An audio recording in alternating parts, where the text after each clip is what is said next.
Good afternoon, Trinidad and Tobago. I'm Mahalia Joseph and C News is live at noon. And I'm Mr. Mohammed with sport. Topping the news at this time, we're just receiving news of an accident outside the Carib Brewery in Champlain. C News understands there was a collision between a motorbike and a pickup van, and the biker seems to be seriously injured. We'll have details on this story later on.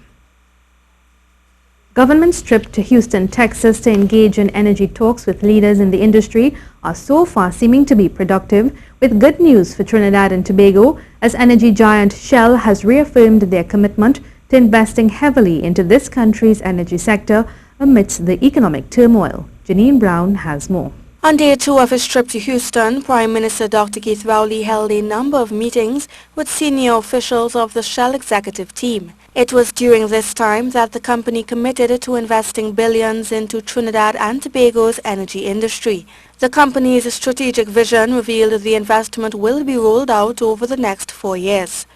Dr. Rowley is also trying to ensure the partnership will benefit the people of Trinidad and Tobago, as he requested that the company place greater emphasis on hiring and training locally qualified personnel and help increase employment opportunities.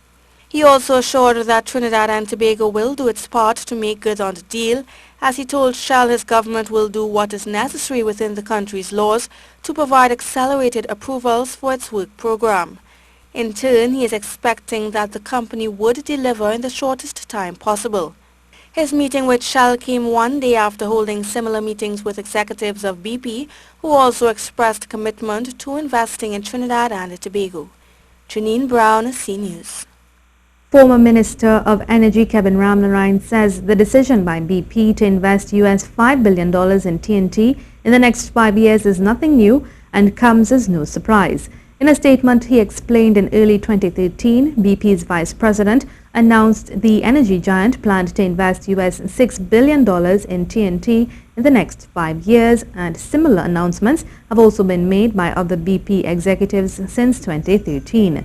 Mr. Romney said the facts are that since 2012, BP significantly increased its investments in TNT. For the 5-year period 2012 to 2016, BP's capital expenditure in TNT was approximately US $5.5 billion. He noted yesterday's announcement is therefore a continuation of that trend. He said government needs to also ensure that, like the BP Juniper platform, the BP Angeline platform is fabricated in Labray. Anything less than this would be a loss to that Labray community. A shooting incident in Platte village, Marval, on Thursday night has left 3 people dead and 2 others injured. Reports say at around 8 o'clock, 8 people were on the roadway when a car pulled up next to them. C News understands there was an exchange of words, following which a man from the vehicle opened fire on the group. 5 were shot and the other 3 managed to escape. The 5 shot have been identified as Colin Letren, Coyote Critchlow, Joel Platte, Dominic Platte and Dana Platte. The deceased are Letren, Critchlow and Joel Platte. And at this time, our reporter Ian Wason has been following the story, and he gives us a little more insight into what's happening. Ian, good afternoon. Could you just give us an update on what's the situation with this Marval shooting? Hi, good afternoon. Well, I was at the Forensic Science Center earlier, but I'm now at the scene of the horrific crime that happened yesterday evening. Now, what we have is 5 persons were shot, with 3 dying in the hospital. Well, 3 died, and 2 more nursing their gunshot wounds in the hospital. And, well, of course, the family, of course, are very hurt because they all grew up together.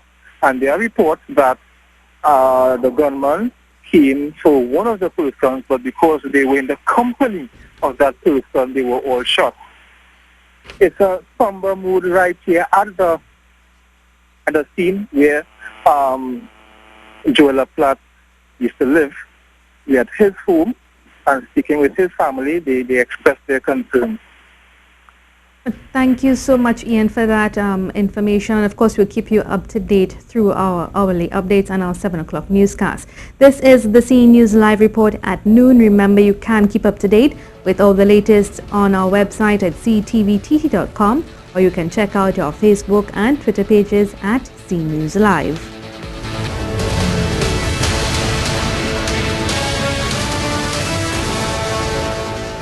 Minister of National Security Edmund Dillon is visiting the troubled Enterprise area later today.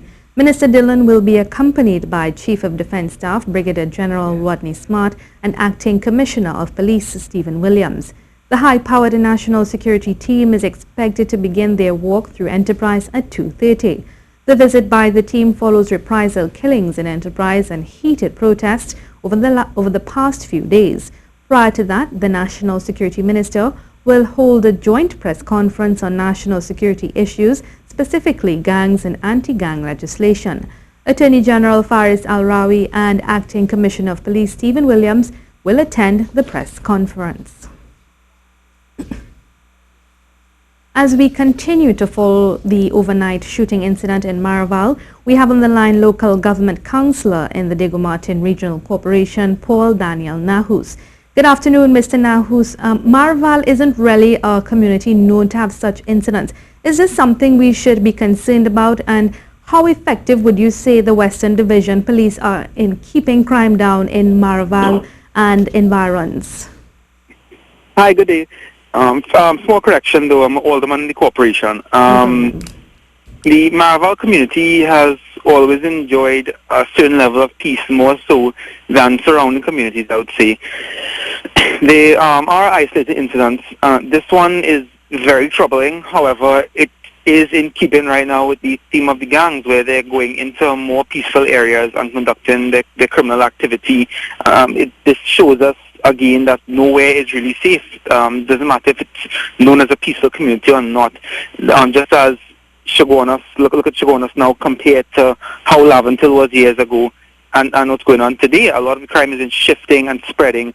I believe that the Western Police, of course there are rogue elements and there are officers who try very hard. However, the crime situation is something beyond what the police can handle, that they're capable of handling, and that is due not entirely to the fault of the police, but the resources. I mean, if you look at the papers, look at news now, they are arresting people, they're locking up people, they're doing raids, they're seizing guns, they're seizing drugs, but no matter what they do, they can't stem the flow into the country, and there's just too much crime for them to take on right now.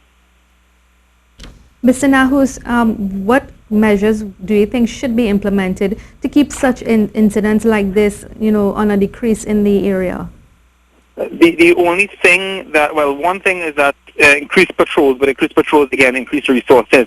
The police need to be able to recruit more efficient manpower. They need to manage the manpower better. They need to get more manpower. There is, in terms of getting the crime situation under control anywhere in the country, they are going to have to break the back to the gangs. I'm an advocate for that.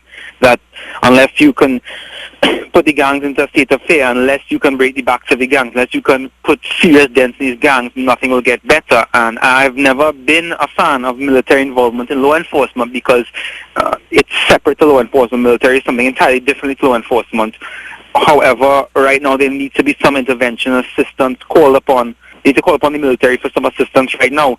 These guys are not the gangs from 20 years ago. They're not even the gangs from 5 years ago.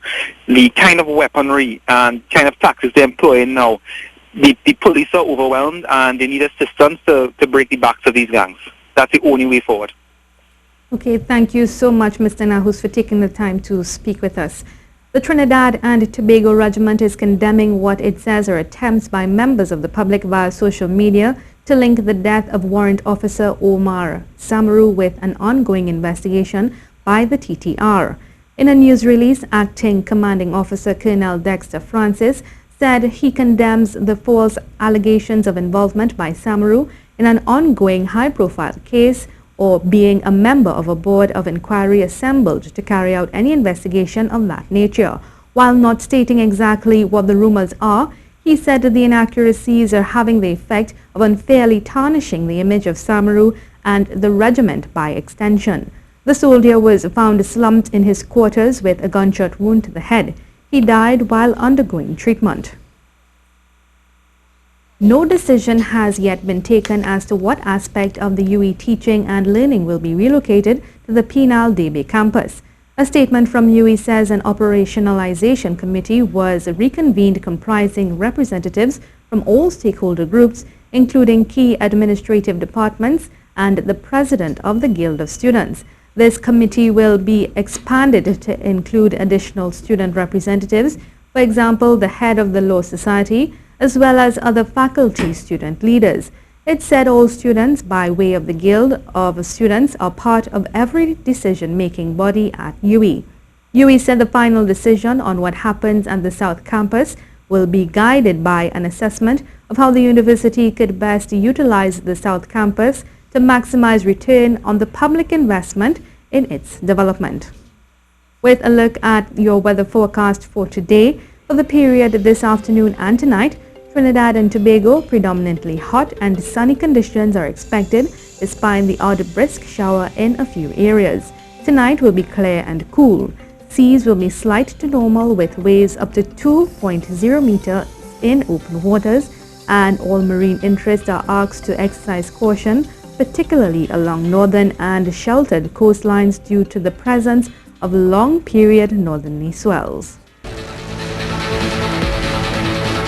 The IDB has granted this country a loan of US $40 million, bringing our loan portfolio with them to approximately $524 million. This latest loan will be used to support and strengthen Trinidad and Tobago's public financial management system in a 5-year period.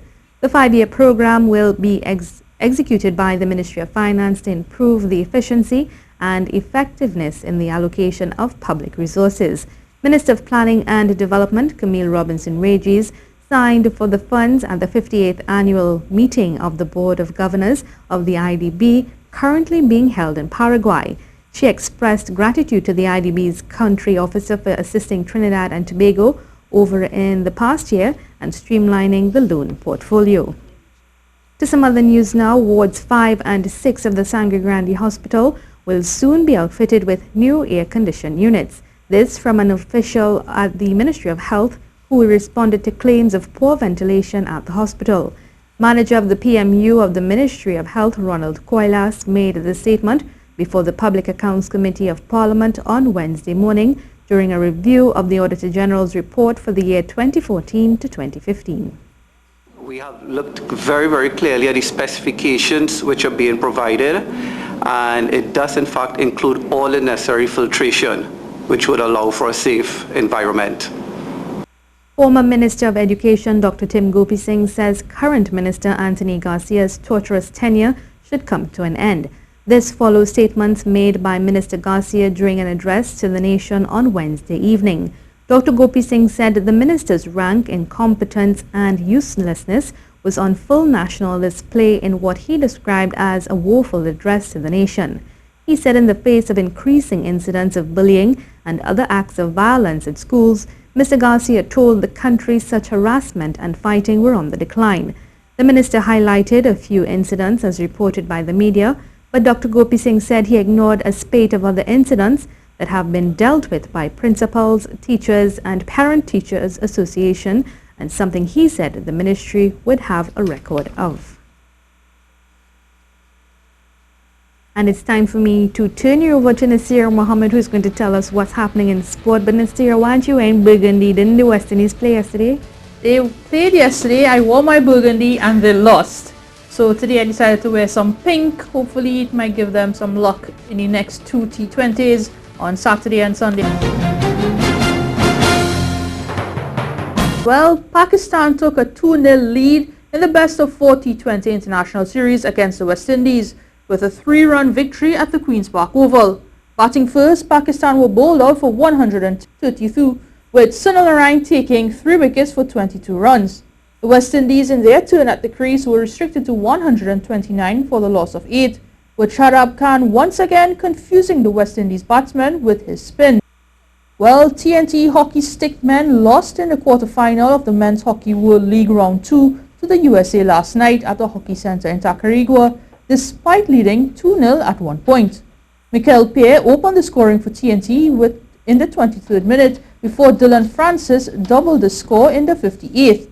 But Michael Barminski put the US on the scoreboard a minute later in the 59th, and Pat Harris added the equalizer mere seconds after. That took the game to a penalty shootout, which the US won 3-2. With the win, the USA joins Canada, Russia and Japan to complete the semi-final lineup. And national football team captain Kenwin Jones says the team still has to believe they can accomplish their dream of qualifying for the 2018 FIFA World Cup in Russia, despite the mixed results they got in the matches against Mexico and Panama. We have 6 games to go, so we're going to put our best foot forward. The guys that are going back are going to go play.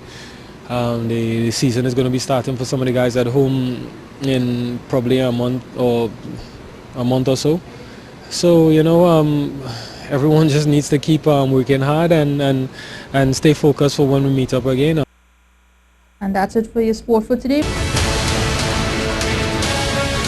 And that's the C News Live Report at noon. I'm Mahalia Joseph. And I'm Nasira Mohammed. Remember, for up-to-date and breaking news throughout the day, you can visit the C News website at ctvtt.com. Have a good afternoon.